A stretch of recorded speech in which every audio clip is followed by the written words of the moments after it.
What if your Python code, tables, graphs, and written conclusions could all live in the same file? That's exactly what Jupyter Notebooks let you do, and today I'll show you how. Jupyter Notebooks are interactive documents where you can write code, see the output immediately, and add notes, making them ideal for data analysis and experimentation.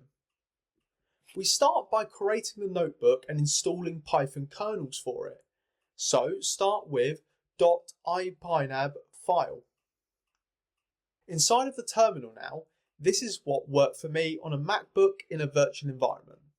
Start by installing through pip install Jupyter IPyKernel. Or in a virtual environment, source.them/bin/activate, next line python-m pip install Jupyter IPyKernel. Then, using the name of my virtual environment, Progressive Projects, I used source.them/bin/activate, next line python-m IPyKernel install --user--name progressive-projects space --display-name, then in speech marks Python brackets progressive projects. Bit of a mouthful.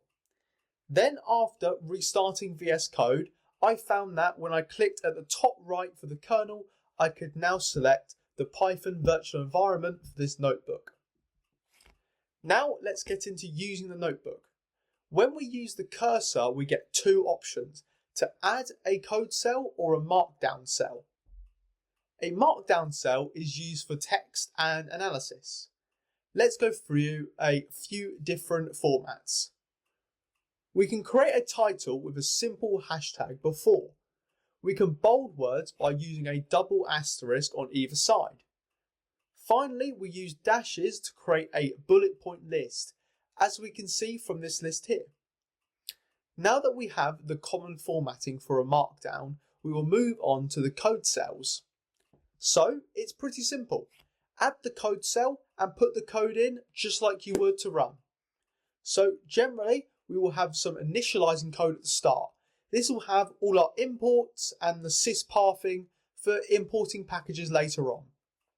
One thing to bear in mind is that Jupyter will only run the code that you have to click to run.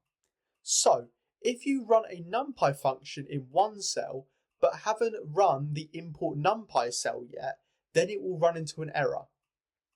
Generally for me, I prefer to run by just clicking run all at the top.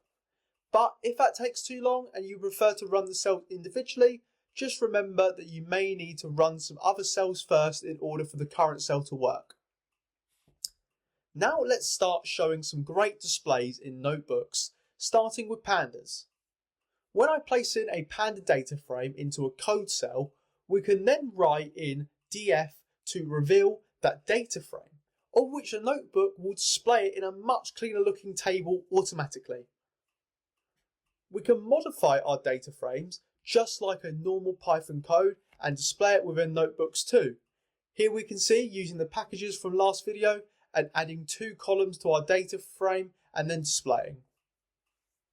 Next up, we can display our Matplotlib graphs. So here we have a familiar setup for a line plot using the data frame defined in the above cell.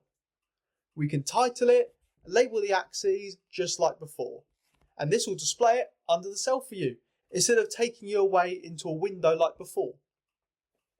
Then finally at the end, we can write an interpretation and a conclusion of our results, but of course you can put these anywhere you'd like.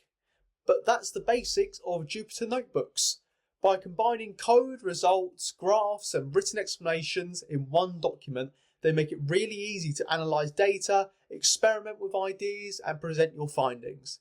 It's one of the main reasons notebooks are such a widely used tool. If you found this video helpful, please like the video and subscribe to support the channel, and I hope to see you in another video.